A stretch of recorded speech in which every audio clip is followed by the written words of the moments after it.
थोडे आपण सांगितलं आधी पहिले आधी पावला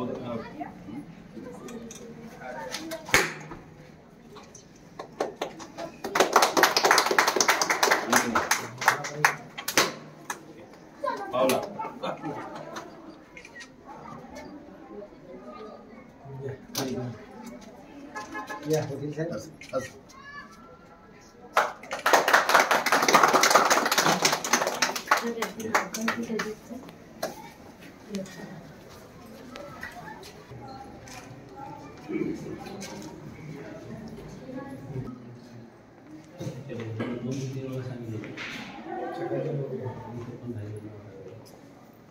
उसमें नाम लिखा है रात में बताया नाम का हाँ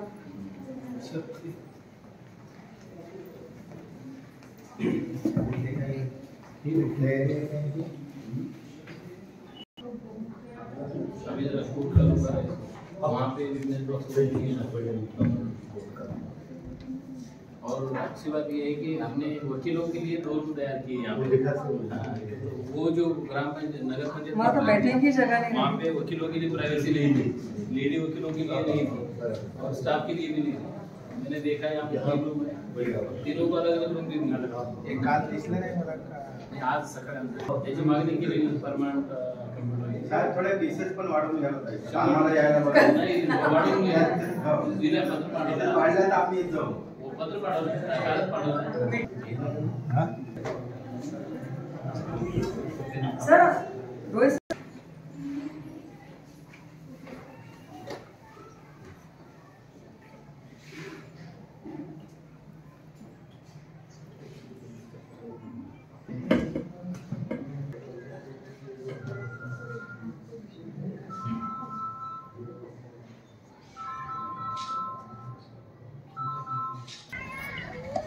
और उसी तरह हमारे ठेकेदार साहब जो इस बिल्डिंग को न्यायालय का रूप दिया,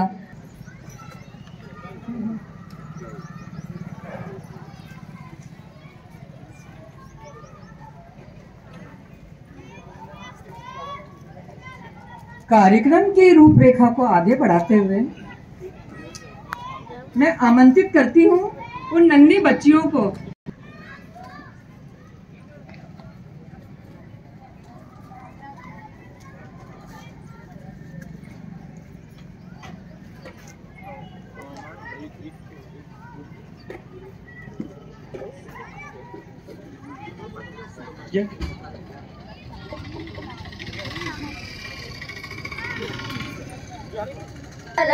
मन की वीणा से गुंजित ध्वनि मंगलम स्वागतम स्वागतम स्वागतम स्वागतम स्वागतम स्वागतम स्वागतम स्वागतम।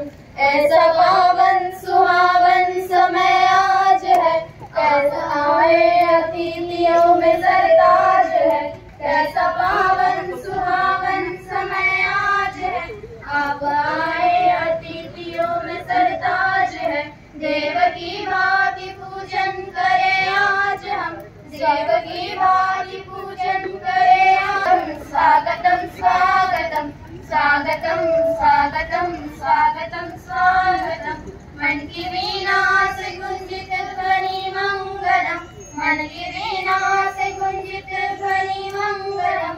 स्वागतम स्वागतम स्वागतम स्वागतम स्वागतम स्वागतम स्वागतम स्वागतम। मलिया चुनी मन की बलिया से हमने है कलिया चुनी, श्रद्धा के फूलों से हमने माला बुनी, श्रद्धा के फूलों से हमने माला बुनी। करते हैं मिलके अर्पित सुमन आज हम, करते हैं मिलके अर्पित सुमन आज हम। स्वागतम स्वागतम स्वागतम स्वागतम स्वागतम स्वागतम स्वागतम स्वागतम। मन की वीणा से गुंजित ध्वनि मंगलम, मन की वीणा से गुंजित ध्वनि मंगलम। स्वागतम स्वागतम स्वागतम स्वागतम स्वागतम स्वागतम स्वागतम स्वागतम। कला को आगे बढ़ाते हुए मैं सभी अतिथिगण को आमंत्रित करती हूँ कि पौधों में पानी देकर इस नई श्रृंखला से कार्यक्रम को आगे की ओर बढ़ाएं।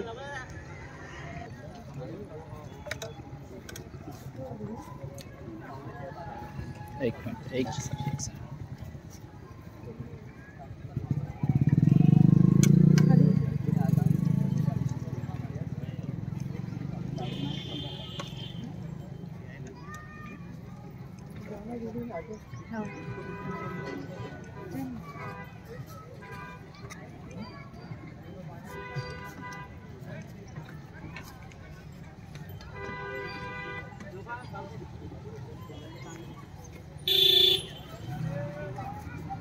मैडम पीछे हो जाओ।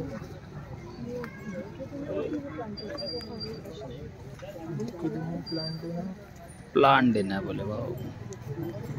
वो वाड़के साहब का स्वागत करेंगे।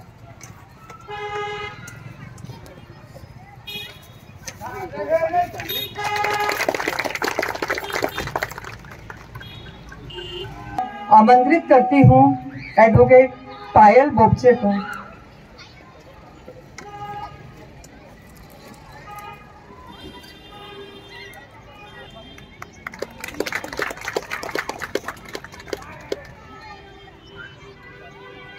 के लिए मैं आमंत्रित करती हूँ एडवोकेट रजत ठाकुर।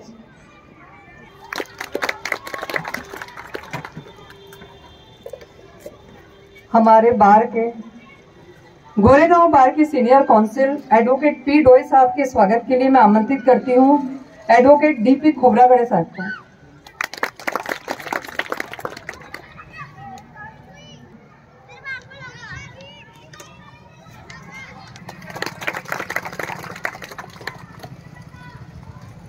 विजय पटले,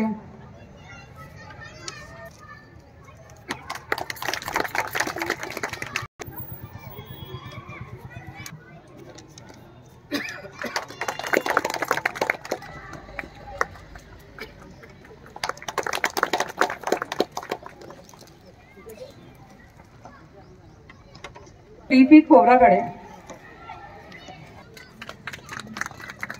तहसीलदार पंच मैम के स्वागत के लिए मैं आमंत्रित करती हूँ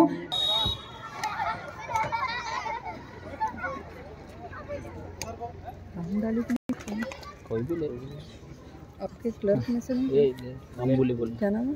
अम्बुली।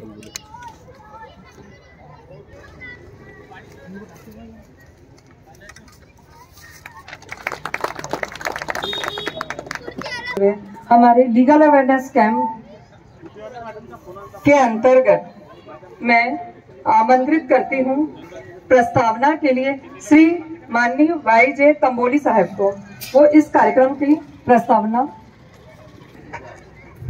जिल्हा विधी सेवा प्राधिकरण गोंदिया व ग्रामपंचायत घोटी यांच्या संयुक्त विद्यमाने आज रोजी आयोजित केलेल्या या कायदेविषयक महाशिबिराच्यासाठी उपस्थित असलेले जिल्हा विधी सेवा प्राधिकरणाचे सचिव श्री वाळके साहेब, तहसीलदार मॅडम,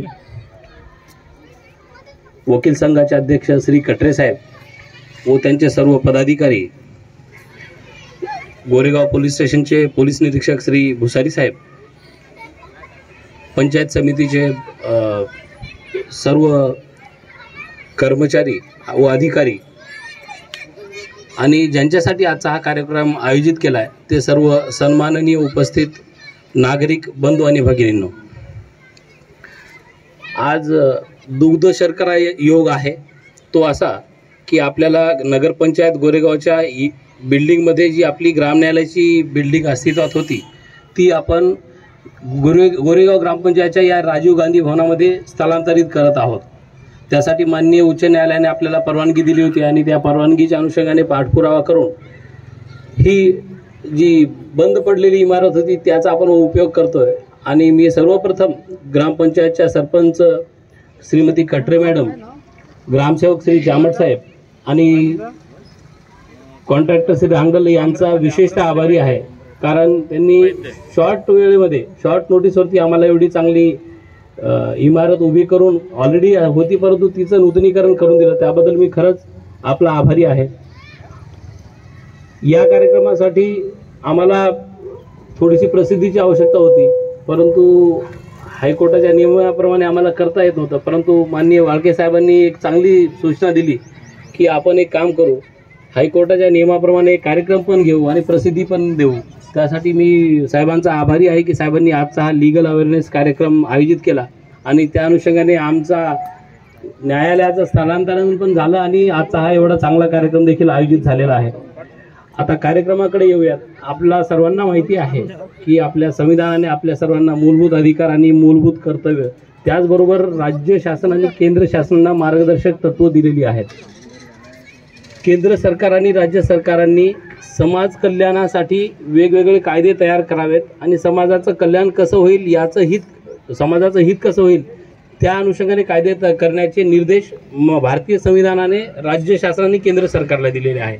तर समाज कल्याणासाठी राज्य शासनाने केंद्र शासन कार्य करतंय, परंतु ते कार्य करत असताना त्यांच्या वेगवेगळ्या काय योजना आहेत त्याची सर्वसामान्यांना जाणीव नसते आणि ती जाणीव करून देण्यासाठीच आपण विधी सेवा प्राधिकरणामार्फत, जो की भारतीय संविधानाच्या निर्देशानुसारच तयार करण्यात आलेला आहे, जो लीगल सर्व्हिसेस अथॉरिटी ॲक्ट आहे, त्या अनुषंगाने विधी सेवा प्राधिकरणाची निर्मिती करण्यात आली आणि त्या अनुषंगानेच आपण आजचा हा कार्यक्रम आयोजित केला आहे. या कार्यक्रमामध्ये वेगवेगळ्या विभागाचे स्टॉल्स लागलेले आहेत. सामान्य जनतेला त्या विभागामार्फत काय काय योजनांची अंमलबजावणी केली जाते त्याची माहिती मिळावी यासाठी आपण स्टॉल लावलेले आहेत. आपण सर्वांनी या स्टॉलच्या माध्यमातून वेगवेगळ्या योजनांची माहिती करून घ्यावी आणि निश्चितच आज दिवसभरामध्ये आपल्याला या योजनांचा माहिती मिळणार आहे आणि आपण माहिती करून त्याचा आपल्या आयुष्यामध्ये, आपल्या जीवनामध्ये उपयोग करून घ्यावा अशी मी आपल्या सर्वांना विनंती करतो. आणि मला संयोजकांनी बोलण्याची आणि प्रस्तावना देण्याची संधी दिली त्याबद्दल मी संयोगाचे आभार मानतो आणि माझे 2 शब्द संपवतो. धन्यवाद. आजच्या या कायदेविषयक जनजागृती कार्यक्रम त्याची प्रमुख उपस्थिती जिल्हा विधी सेवा प्राधिकरणाचे सचिव सन्माननीय वाळके साहेब, ह्या ग्राम न्यायालयाचे न्यायाधीश, दिवाणी न्यायाधीश सन्माननीय तंबोरी सर, ह्या घोटी ग्रामपंचायतचे प्रथम नागरिक सन्माननीय सरपंच Tikam madam, police inspector Bhusari साहेब, ग्राम विकास अधिकारी, सर्व ज्येष्ठ विधिज्ञ, ह्या कार्यक्रमाला, ह्या शिबिराला उपस्थित झालेले सर्व लाभार्थी, काही विद्यार्थी सुद्धा दिसून येतात, विद्यार्थी आणि सर्व उपस्थित मान्यवर. आजचा हा दिवस फार आनंदाचा दिवस आहे, घोटीवासी करता सुद्धा आहे, कारण की आपलं जे न्यायालय आहे ते शिफ्ट झालेलं आहे, आता सरांनी सांगितलेलं आहे आणि त्या न्यायालयाची सुरुवात सुद्धा आज झालेली आहे. आणि आनंदाची बाब अशी आहे की आपल्या न्यायालयाकरता ह्या घोटी ग्रामपंचायतच्या हद्दीमध्ये आपल्याला जमीन मिळाली आहे, त्या रोडवर 5 एकर जमीन मिळाली आहे आणि त्याचा सुद्धा इस्टिमेट बनलेला आहे. आणि जे आपल्याला त्रास होत होता गोंधळा येण्याकरता, तो त्रास लवकरच आता संपणार आहे आणि येत्या काही महिन्यात म्हणा, आज नाही उद्या त्याचे भूमिपूजन होईल आणि फार मोठी इमारत बनणार आहे. म्हणून सर्व घोटीवासियांचं आणि या गोरेगाव क्षेत्राच्या नागरिकांच्या सर्वांचं स्वागत करतो, अभिनंदन करतो. माहितीच्या अधिकाराबद्दल बोलायचं झाल्यास, माहितीचा अधिकार असा आहे की ते तुम्हाला सर्वांना माहीत आहे. आपण जेव्हा कुठेही माहिती घ्यायची असली आणि जर त्यांनी त्या ऑफिसनी माहिती दिली नाही, त्या अधिकाऱ्यांनी दिली नाही, तर आपण त्याचा फॉर्म भरून ती माहिती मागवावी. असा माहितीचा अधिकार हा सर्वांनाच माहीत आहे. म्हणून मी त्याच्यावर जास्त काही बोलत नाही, कारण की गोरेगावचे जे कोणी मला दिसत आहेत ते सर्व तुम्हाला माहितीच आहे माहितीचा अधिकार. आणि म्हणून माहितीच्या अधिकाराचा सर्वांनी फायदा घ्यावा. आणि अडचण जर पडली तर जिल्हा विधी सेवा प्राधिकरण, त्यांचे साहेब आज आलेले आहेत, वाळके साहेब, त्यांचा एक ऑफिस आहे जिल्हा विधी सेवा प्राधिकरणचा. आणि कोणतेही जर कार्यक्रम झाले तर त्या कार्यक्रमात जिल्हा विधी सेवा प्राधिकरण आणि जिल्हा वकील संघाच्या संयुक्त विद्यमाने कोणतेही कार्यक्रम राबवत असतो आम्ही आणि त्या कार्यक्रमात आपली उपस्थिती राहत असते. आणि म्हणून आजच्या ह्या शिबिराला विविध प्रकारच्या ज्या स्कीम आहेत, योजना आहेत, त्याकरता जे लाभार्थी सिलेक्ट झालेले आहेत, ज्या लाभार्थ्यांना आपण त्याचा फायदा देणार आहोत, त्या लाभार्थ्यांना लवकर त्याचा फायदा होईल. आणि म्हणून आज जास्त न बोलता लवकरच ह्या शिबिराचा सुद्धा सुरुवात होईल. आणि आपल्या 2 शब्दांना इथेच विराम देतो. जय हिंद, जय भारत, जय महाराष्ट्र. DLSA के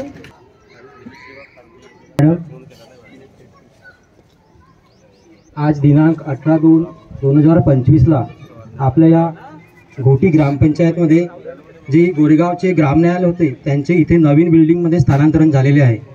त्या प्रसंगी आणि जिल्हा विधी सेवा प्राधिकरणतर्फे आयोजित शासकीय योजनांचा मेळावा हा आणि लीगल अवेअरनेस प्रोग्राम असा एक संयुक्त कार्यक्रम इथे आपण आयोजित केलेला आहे. मंचावर उपस्थित आजच्या कार्यक्रमाचे अध्यक्ष NK वालके सर, सचिव जिल्हा विधी सेवा प्राधिकरण गोंदिया, तसेच ग्राम न्यायालयाचे न्यायाधीश माननीय श्री YJ तांबोळी सर, प्रथम श्रेणी न्यायदंडाधिकारी, त्याचप्रमाणे मंचावर उपस्थित आमच्या गोंदिया जिल्ह्याच्या वकील संघाचे अध्यक्ष माननीय श्री DV कटरे सर, तसेच वरिष्ठ अधिवक्ता डोळे सर आणि तिवारी मॅडम, तसेच तहसीलदार मॅडम, भुसारी साहेब आणि या गावचे सरपंच केका मॅडम, तसेच मंचावर उपस्थित इतर आदरणीय सन्माननीय अतिथीगण, तसेच आपण सर्व कार्यक्रमाला उपस्थित या गावातील ज्येष्ठ नागरिक आणि वरिष्ठ अधिवक्तागण. तर आपण लीगल एडतर्फे, विधी सेवातर्फे वेगवेगळ्या विषयावर लीगल अवेअरनेस प्रोग्राम आपण घेत असतो. त्याचाच एक पार्ट अँड पार्शल म्हणून आजचा हा कार्यक्रम आहे. मला 2 विषयावर बोलण्याची संधी दिली आहे, तर मी ते आपल्यापुढे व्यक्त करतो. तर आपल्याला माहीतच आहे की आपण या लोकशाही युगामध्ये आपण आपले वास्तव्य आहे. आणि आपल्या प्राचीन परंपरेमध्ये असं होतं की 2 व्यक्तीमध्ये किंवा 2 समूहामध्ये एखादा वाद उद्भवला तर ते आपणच गावामध्ये ते एकत्र बसून त्या वादाचे निराकरण करत होतो. ही आपली प्राचीन संस्कृती आहे. आणि त्याच्यामध्ये एखाद्या गावातील प्रतिष्ठित व्यक्ती आहेत, त्यांच्यापुढे आपण तो वाद सादर करायचा आणि ते दोन्ही पक्षाला आपल्या परीने समजवण्याचा प्रयत्न करायचे आणि त्यांच्यामध्येच तो वाद मिटवायचा आणि त्यांच्यामध्ये दोघांमध्ये सलोख्याचे संबंध प्रस्थापित करायचे. ही आपल्या सुरुवातीपासूनच आपण ही पाहत आहोत. आणि त्याच्याच एक महत्त्वाचा भाग म्हणजे अल्टरनेटिव्ह डिस्प्यूट रिझोल्युशन सिस्टम, ज्याला आपण ADR आणि मराठीमध्ये वैकल्पिक वाद निवारण असं म्हणतो. तर याचा महत्त्वाचा एक इफेक्ट असा की आपल्या न्यायप्रणालीमध्ये 89 मध्ये दुरुस्ती करण्यात आली आणि त्याच्यामध्ये वैकल्पिक वाद निवारण ही नवीन सिस्टम त्याच्यामध्ये स्थापित करण्यात आले, ज्यानुसार कोर्टामध्ये जे प्रलंबित जी खटले असतात किंवा जे प्रकरण असतात ते जर दोन्ही पक्षामध्ये जर आपसी संमतीने जर ते सुटतील तर अशा प्रकरणांना ते न्यायाधीश DLSA कडे रेफर करतात किंवा लोक अदालत किंवा मध्यस्थी, जे काही 4 प्रकार आहेत त्याचे ADRचे, त्यांच्या माध्यमातून ते सोडवण्याचा प्रयत्न करतात. तर आणि वैकल्पिक वाद निवारणचा एक महत्त्वाचा म्हणजे की जे काही ते दोन्ही क्षमतेचे ठरलेले असतात ते दोन्ही पार्टींना बंधनकारक असते आणि ते त्याचे परिपूर्णपणे पालन करावे लागते. आणि या सिस्टमच्या काही फायदे सुद्धा आहेत. मी थोडक्यात ते फायदे सांगतो. पहिला फायदा असा आहे की पक्षकारामध्ये एक भावना असते की जे कोर्टामध्ये प्रकरण सुरू असतात त्यांच्यामध्ये एक मनामध्ये उत्सुकता असते की आपण जिंकलो, आपण हरलो. याच्यामध्ये असं नसते की दोन्ही पक्षकारांना एक समाधान मिळते की आपण हरलोही नाही आणि जिंकलोही नाही. आणि त्यांचे निकाल जे असते आपसी समाधानाने झालेलं असतं, म्हणजे दोघांमध्ये संबंध चांगले असतात. दुसरा म्हणजे की वेळेचा अपव्यय टळतो, कारण की जो कोर्टामध्ये वेळ लागतो तो वेळ लागत नाही आणि जो आपला वेळ जो आहे तो विनाकारण वाया जात नाही. आणि तो आपला जो वेळ असतो आपण चांगल्या दुसऱ्या मार्गाकडे आपण तो उपयोग करू शकतो. तिसरा म्हणजे प्रवास, वकिलकी व इतर खर्चामध्ये बचत होते. आपण कोर्टामध्ये जर गेलो तर आपल्याला प्रत्येक स्टेपकरिता खर्च लागतोच. कोर्ट फीस म्हणा किंवा वकिलाची फीस म्हणा, इतर खर्च म्हणा. मग आपण कोर्टाकडे जेव्हा प्रवास करतो दर तारखेला त्याचा खर्च, हे सर्व खर्च म्हणजे त्याच्यामध्ये आपल्याला कोणताही खर्च लागत नाही.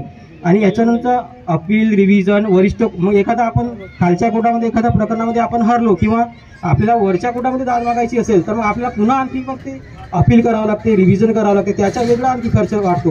तर ह्या सर्व गोष्टीपासून मुक्तता मिळते आणि पक्षकारांना एक समाधानकारक न्याय मिळतो. आणि त्यात सर्वात महत्त्वाचा जो आहे की आपल्या देशामध्ये न्यायपालिका जे डिस्ट्रिक्ट कोर्ट म्हणा किंवा JMFC कोर्ट किंवा हायकोर्ट, सुप्रीम कोर्ट, प्रत्येक स्टेजवर त्यांच्याकडे कामाचा दबाव खूप आहे, कारण की त्यांच्याकडे पुष्कळसे असे प्रकरण जे आहेत प्रलंबित आहेत. आणि ह्या सिस्टममुळे आहे की त्या न्यायालयातील जो कामकाजाचा दबाव जो असतो तो कमी होतो. आणि हे महत्त्वाचे जे बेनिफिट्स आहेत मला सांगितलेलं आहे. याच्यानंतर दुसरा एक टॉपिक असा आहे की maintenance and welfare of parents and senior citizen act 2007, ज्याला आपण आई वडील व ज्येष्ठ नागरिकांचे कल्याण पालनपोषण अधिनियम 2007 असे म्हणतो. आपल्या देशामध्ये आपण सर्व संयुक्त कुटुंबामध्ये अगोदर राहत होतो. आपली प्राचीन जी संस्कृती आहे की आपण सर्व कुटुंब एकाच घराच्या छत्रछायामध्ये राहत होतो. परंतु ही परिस्थिती कालांतराने बदलत गेली, कारण की आपल्या संस्कृतीवर पाश्चात्य आणि फॉरेन कंट्री जे म्हणतो त्यांच्या संस्कृतीचे प्रभाव वाढत गेले आणि त्यांच्या जी संस्कृती आपण ते स्वीकारत गेलो. आणि म्हणूनच आज आपल्याला समाजामध्ये पाहायला मिळते की आपण आपल्या घरातील जे ज्येष्ठ नागरिक असतात ते आपल्याला कुठेतरी आपल्यावर बर्डन वाटतात आणि आपले घरचे लोकही त्यांना द्वेष करतात. म्हणूनच हे सर्व गोष्टी लक्षात घेऊन वर्ष 2007 मध्ये एक कायदा अस्तित्वात आला, maintenance and welfare of parents and senior citizens act 2017. आणि तेव्हापासूनच एक त्याच्या अगोदरही फौजदारी प्रक्रिया संहितामध्ये 125ची जी प्रोव्हिजन आहे मेंटेनन्स, ही पत्नी, मुलगा आणि आई वडील जे म्हातारे असतात त्यांना ते अप्लिकेबल आहे. आता जो नवीन BNSS भारतीय नागरिक सुरक्षा कायदा जो 23 मध्ये अस्तित्वात आहे त्याच्यामध्ये 144 मध्ये अशी प्रोव्हिजन आहे की आई वडील जे असतात ते सुद्धा आपल्या मुलाच्या विरोधात मेंटेनन्स मागू शकतात. परंतु याच्या व्यतिरिक्त या कायद्यानुसार सुद्धा ते आपल्या जे पालक जे असतात त्यांचे मुलं बाळं, आता त्याच्यामध्ये मुलगी असू शकते किंवा मुलगाही असू शकते, त्यांच्या विरोधात सुद्धा ते कोर्टामध्ये दाद मागू शकतात. कशाकरता? जर त्यांच्यापाशी उत्पन्नाचे साधन नसेल, ते आपले पालनपोषण करण्यात असमर्थ असतील, अशा परिस्थितीत ते आपल्या मुलाकडून किंवा मुलीकडून या कायद्यानुसार मेंटेनन्सची मागणी करू शकतात. आणि न्यायालय सुद्धा जर त्याच्या उत्पन्नाचे साधन सोर्स जे असते ते लक्षात घेऊन आणि त्यांच्या मुलाचे जे काही खर्च असतील सर्व परिस्थितीचे अवलोकन करून एक ठराविक रक्कम आई वडिलांना त्यांनी मुलांनी द्यावी असे एक ऑर्डर, एक आदेश पारित करतात. आता या कायद्यानुसार एक आणखी महत्त्वाचं म्हणजे की फक्त या कायद्यामध्ये पोटगीचीच व्यवस्था नाही आहे, तर वरिष्ठ नागरिकांच्या आरोग्याची देखभाल एवढंच नाही की फक्त त्यांना आपण सफिशियंट जे पैसे प्रोव्हाइड केले तर झाला, त्यांच्या म्हणजे त्याच्यावर संगोपन झालं असं नाही, तर त्यांचे आरोग्य हे सुद्धा महत्त्वाचे आहे. आणि त्याचप्रमाणे मनोरंजन आणि इतर काही त्यांच्या मनोरंजनाची साधने ते सुद्धा ते या कायद्यानुसार त्यांना प्रोव्हाइड केले जातात. आता या कायद्यानुसार अर्ज कोण करू शकतात? तर सर्वप्रथम स्वतः वरिष्ठ नागरिक जे असतात ते करू शकतात, अथवा त्यांचे पालक, किंवा जर एखादे वरिष्ठ नागरिक ते अर्ज करण्यात असमर्थ असतील तर अशा परिस्थितीत ज्यांना एखाद्या व्यक्तीला त्यांनी अधिकार दिला असेल की माझ्यातर्फे तुम्ही कोर्टामध्ये अर्ज करा, तर ते सुद्धा करू शकतात. आणि याच्या एखादा कोर्टामध्ये अर्ज मंजूर झाला आणि कोर्टाने म्हटलं की नाही तुम्हाला आपल्या आईवडिलांना ठराविक रक्कम दर महिन्याला द्यावी लागेल, आणि जर असे त्यांचे मुलगा किंवा मुलगी ते अवॉइड करत असतील किंवा न्यायालयाच्या आदेशाची अवहेलना करत असतील तर अशा परिस्थितीत न्यायालयाला सुद्धा अधिकार आहे की त्यांनी फौजदारी प्रक्रियेमध्ये जे काही न्यायालयाला अधिकार आहेत, जसं आपण जनरली आपण पाहतो की एखाद्या गैरहजरदाराने जर पोटगीची रक्कम पेड केली नाही कोर्टामध्ये किंवा अर्जदाराला दिली नाही तर जनरली ते वॉरंट वगैरे निघतात, त्याला डिस्ट्रेस वॉरंट म्हणजे नाही भरला तर मग ते तुरुंगवास होते. हे सर्व प्रोव्हिजन या कायद्यानुसार दिलेले आहेत. दुसरा म्हणजे की वृद्धांसाठी काही कल्याणाच्या योजना सुद्धा प्रत्येक जिल्ह्यामध्ये असतात. या कायद्यानुसार सुद्धा प्रत्येक जिल्ह्यामध्ये एक वृद्धाश्रम असावे आणि त्याच्यामध्ये कमीत कमी 150 निराधार वरिष्ठ नागरिक राहू शकतात अशी सुद्धा व्यवस्था त्या वृद्धाश्रममध्ये करण्यात आलेली आहे. त्याचप्रमाणे या व्यतिरिक्त त्यांच्या आरोग्याची व्यवस्था, त्यांच्या मनोरंजनाची व्यवस्था, ह्या सर्व बाबी त्याच्यामध्ये समाविष्ट असतात. आता या कायद्यानुसार जर एखादं आई वडील असतील आणि त्यांची जबाबदारी एखाद्या त्यांच्या मुलाकडे किंवा मुलीकडे असेल आणि त्यांनी असं ठरवलं मुला मुलीने की नाही हे तर म्हातारे झाले, यांना कोण एवढं आता पालन पोषण करते, आणि त्यांनी जर त्यांना कुठे घराबाहेर हाकलून दिले या कुठे इकडे तिकडे कुठे त्यांना सोडून दिले, तर अशा परिस्थितीत हा एक दंडनीय अपराध आहे. आणि याच्यामध्ये सुद्धा त्या मुलाला किंवा मुलीला 3 महिन्यापर्यंत ती तुरुंगवास आणि 5,000 रुपयाचा दंड किंवा दोन्ही गोष्टी होऊ शकतात अशी सुद्धा प्रोव्हिजन या कायद्यानुसार केलेली आहे. आपण दरवर्षी प्रत्येक काही ना काही जसे नवीन डेट ठरलेले असतात, जसं 1 ऑक्टोबर हा दिवस आपल्या पूर्ण जगामध्ये आंतरराष्ट्रीय वरिष्ठ नागरिक दिवस म्हणून साजरा करतो. तर आपल्या देशामध्ये सुद्धा वरिष्ठ नागरिक दिवस म्हणून 1 ऑक्टोबरला साजरा केले जातात.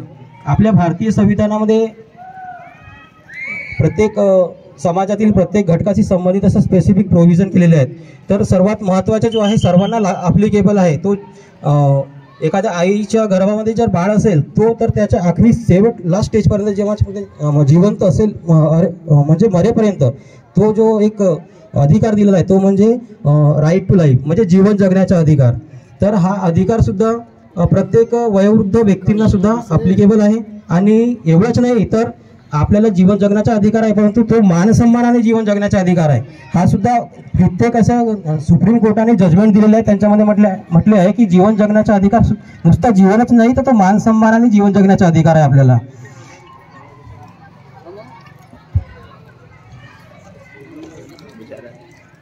एक 4 ओळीचं मी हिंदीमध्ये सांगते. बड़ों की छत्रछाया बोझ नहीं है, बड़ों की छत्रछाया बोझ नहीं है, यह हमारा सुरक्षा कवच है, यह हमारा सुरक्षा कवच है, इन्हें संभाल कर रखिए, यह हमारी संस्कृती है, हमारे संस्कार है. तर आपण सर्वांनी माझे शब्द ऐकून घेतले. आदरणीय मंचाने मला बोलण्याची संधी दिली आणि यानंतर हा जे इमारतीमध्ये न्यायालयाचे कार्य सुरळीतपणे पार पाडेल अशी मी अपेक्षा करतो. आपण सर्वांचे सहकार्य लाभेल एवढे बोलून मी आपले 2 शब्द समाप्त करतो. जय हिंद. वो भी हमें न्याय के बारे में नमस्कार. आज जिल्हा विधी सेवा प्राधिकरण आणि गोंदिया न्यायालयाचे सर्व वकील वर्ग यांच्या संयुक्त विद्यमाने आजचा हा कायदेशीर शिबिराचा प्रोग्राम इथे आयोजित केलेला आहे. तसा तर हा प्रोग्राम दुय्यम पद्धतीने आयोजित केलेला आहे. एक तर ग्राम न्यायालयाचे जे न्यायालय होते त्याचं स्थानांतरण आणि जनजागृतीचा प्रोग्राम हा दुय्यम हेतू ठेवून आजचा हा प्रोग्राम इथे आयोजित केलेला आहे. तर आजच्या कार्यक्रमाचे अध्यक्ष माननीय श्री वाडके साहेब, जिल्हा विधी सेवा प्राधिकरण गोंदिया, तसेच मंचावर उपस्थित गोंदिया वकील संघाचे अध्यक्ष माननीय श्री कटरे साहेब, वरिष्ठ विधिज्ञ माननीय श्री प्रशांत डोळे साहेब, तसेच तिवारी मॅडम, सरपंच टेकाम मॅडम, तहसीलदार मॅडम, भुसारी साहेब आणि इतर मान्यवर, तसेच घोटी ग्रामवासी आणि इतर मान्यवर वर्ग. तर आज मला दिलेला जो टॉपिक आहे की victim compensation act. Victim compensation act म्हणजे अत्याचारग्रस्त ज्या महिला आणि मुलं असतात त्यांना आपण जिल्हा विधी सेवा प्राधिकरणकडून नुकसान भरपाई कशी दिली जाईल यासंबंधी आज मी बोलणार आहे. तर पीडित भरपाई योजना ही फौजदारी कलमेनुसार 357A मध्ये अंतर्भूत होती आणि आता नवीन कायद्यानुसार भारतीय नागरिक सुरक्षा संहितेनुसार ती 396 या कलमेखाली अंतर्भूत केलेली आहे. आता पीडित म्हणजे काय की पीडित व्यक्तीला आपण भरपाई देतो आहे, तर पीडित म्हणजे काय. आपल्याला माहिती आहे की आपला भारत देश हा 21व्या शतकामध्ये पदार्पण करीत आहे आणि आपल्यालाही असे वाटते की भारत देशाचे कुठेतरी विकास व्हायला पाहिजे. परंतु एवढ्या विकासशील भारत देशात सुद्धा काहीतरी असे कुकर्मी प्रकरण असतात की ज्याच्यामुळे या योजनेचं उगमस्थान आपल्याला करण्यात आलेलं आहे. तर या गुन्ह्यामुळे म्हणजे या गुन्ह्यामध्ये कोण येतील तर एखादी पीडित स्त्री, ज्या स्त्रीवर बलात्कार झालेला असेल किंवा एखाद्या बालकाचं किंवा एखाद्या बालिकेचं लैंगिक शोषण झालेलं असेल किंवा एखादी महिला म्हणा किंवा बालक म्हणा ऍसिड हल्ल्यामध्ये गेलेला असेल तर अशा व्यक्तींना जिल्हा विधी सेवा प्राधिकरण किंवा राज्य विधी सेवा प्राधिकरण यांच्याद्वारे त्यांना काही नुकसान भरपाई दिली जाते। तर या गुन्ह्यामुळे जर नुकसान किंवा दुखापत झालेली असेल तर पीडित व्यक्तीला त्यांच्या पुनर्वसनासाठी, त्यांच्या पायावर ताबडतोब उभे राहण्यासाठी आणि त्यांना स्वच्छंद जीवन जगण्यासाठी ह्या योजनेची निर्मिती करण्यात आलेली आहे। जेव्हा जेव्हा न्यायालयाकडून भरपाईची शिफारस केली जाते, आता न्यायालयाकडून भरपाईची शिफारस म्हणजे काय, तर जेव्हा एखादी ज्या महिलेवर किंवा ज्या बालकावर लैंगिक शोषण किंवा बलात्कार झालेला असेल तेव्हा ती जी पीडित व्यक्ती आहे, ती पीडित महिला आहे, पोलीस स्टेशनमध्ये तक्रार देते। पोलीस स्टेशनमध्ये तक्रार दिल्यानंतर ती न्यायालयासमोर केस येते आणि न्यायालयासमोर जेव्हा ती केस येते आणि तिची ट्रायल चालत असते तेव्हा माननीय न्यायालय हे राज्य विधी सेवा प्राधिकरण किंवा जिल्हा विधी सेवा प्राधिकरण याच्याकडे त्या केसची शिफारस करते आणि शिफारस केल्यानंतर तिला नुकसान भरपाई दिली जाते।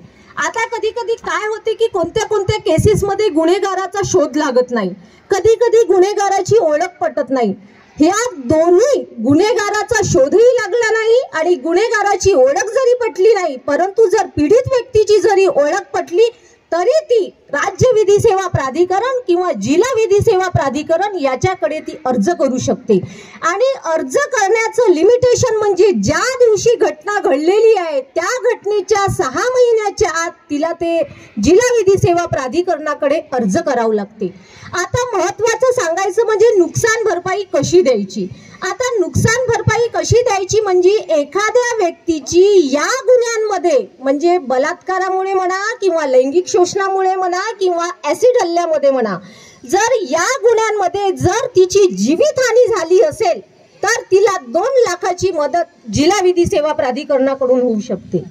त्याच पद्धतीने या गुन्ह्यांमध्ये जर कायमचे अपंगत्व आले असेल तर त्या कायमच्या अपंगत्वासाठी 50,000ची नुकसान भरपाई दिली जाते। आणि जर ऍसिड हल्ला झाला असेल तर ऍसिड हल्ल्याच्या पीडित व्यक्तीला 3 लाखाचं नुकसान भरपाई दिली जाते। परंतु ही नुकसान भरपाई देण्याआधी राज्य विधी सेवा प्राधिकरण आणि जिल्हा विधी सेवा प्राधिकरण या संपूर्ण केसची चौकशी करतो आणि चौकशी झाल्यानंतर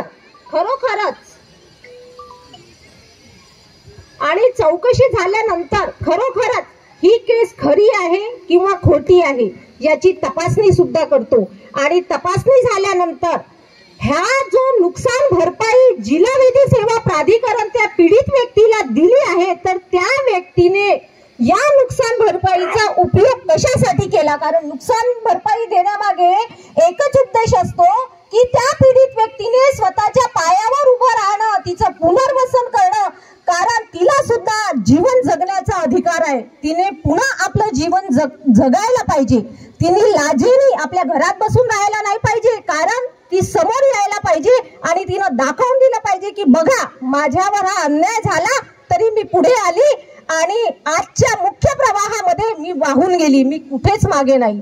ही कल्पना त्या पीडित व्यक्तीच्या मनात येण्यासाठी फक्त ना फक्त जिल्हा विधी सेवा प्राधिकरण तिला नुकसान भरपाई देते। आणि महत्त्वाचं सांगणं म्हणजे पीडित व्यक्तीला जर एखाद्या विमा योजनेतून किंवा राज्याच्या ज्या काही स्कीम्स असतात ह्या स्कीम मधून जर तिला नुकसान भरपाई दिली गेली असेल तर ती नुकसान भरपाई हे जे राज्य विधी सेवा प्राधिकरण किंवा जिल्हा विधी सेवा प्राधिकरण तुम्हाला नुकसान भरपाई देईल त्याच्यातून तेवढी नुकसान भरपाई ही उर्वरित रक्कम जिल्हा विधी सेवा प्राधिकरण देईल। कारण या योजनेद्वारे जी भरपाई दिली जाते ती ह्या विधी सेवा प्राधिकरणापासून जी नुकसान भरपाई दिली जाईल ती नुकसान भरपाई त्या विमा योजनेतून मिळालेल्या भरपाईमध्ये ग्राह्य धरण्यात येते।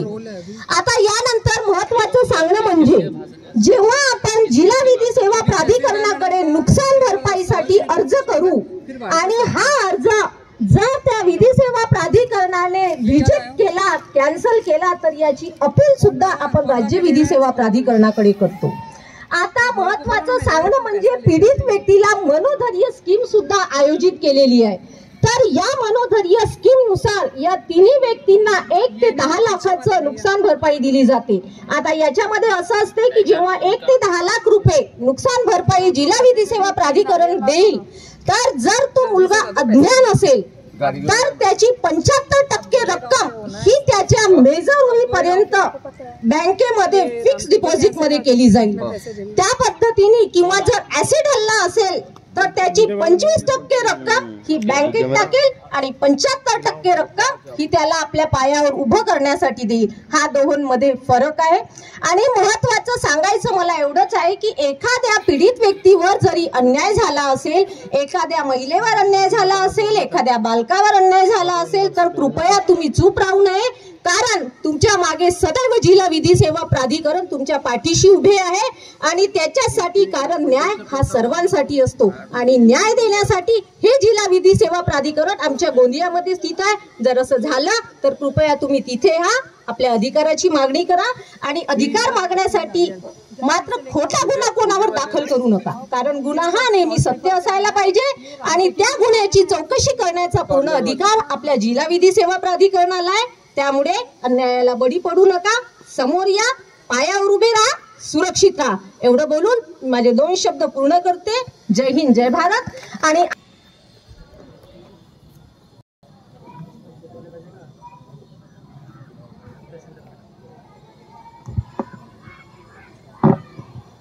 मंचावरती उपस्थित मान्यवर सर्व वाळके सर आहेत, नंतर कटरे साहेब आहेत, PI भुसारी साहेब आहेत, तसेच इतर सर्व मान्यवर आणि सर्व घोटे ग्रामपंचायत वासियो सगळेजण आपण इथे जमलेलो आहोत। दुहेरी उद्देश आहे, सर्वांनी सांगितलेलंच आहे, जे ग्राम न्यायालय जे आहे आपलं ते इथे स्थानांतरणासाठी आजपासून झालेलं आहे आणि जे अवेअरनेस विविध मार्गदर्शनाकडून तुम्हाला देण्यात आलेलं आहे आतापर्यंत। संविधानाअंतर्गत विविध कलम आहेत ज्याने आपल्याला काही हक्क दिलेले आहेत एक नागरिक म्हणून, तसेच संसदेतर्फे जे निर्माण केलेले काही कायदे आहेत। आता विविध कायदे आहेत पण सर्वांचीच माहिती आपल्याला नसते आणि त्यामुळे कुठेतरी आपल्यावरती जर काही अशी वेळ येत असेल की आपल्याला माहितीच नसते, त्यामुळे आपण त्याविषयी दाद मागू शकत नाही। तर आज विधी सेवा शिबिर व शासकीय योजनांचे मेळावा या कार्यक्रमाअंतर्गत अतिशय उत्तम असं इथे नियोजन झालेलं आहे आणि त्यासाठी सरपंच मॅडम आहेत, त्यांनी या अंतर्गत सर्व सोयीसुविधा ज्या आहेत ते उपलब्ध करून दिलेल्या आहेत आणि जे काही आपले सर्व विभाग आहेत पूर्ण तालुक्यामध्ये त्या अंतर्गत ज्या काही शासकीय योजना असतील, ज्या सेवा त्यांच्यामार्फत तुम्हाला प्रदान केल्या जातात, त्या सर्व योजनांची माहिती आज तुम्हाला इथे दिवसभर पूर्णपणे मिळणार आहे।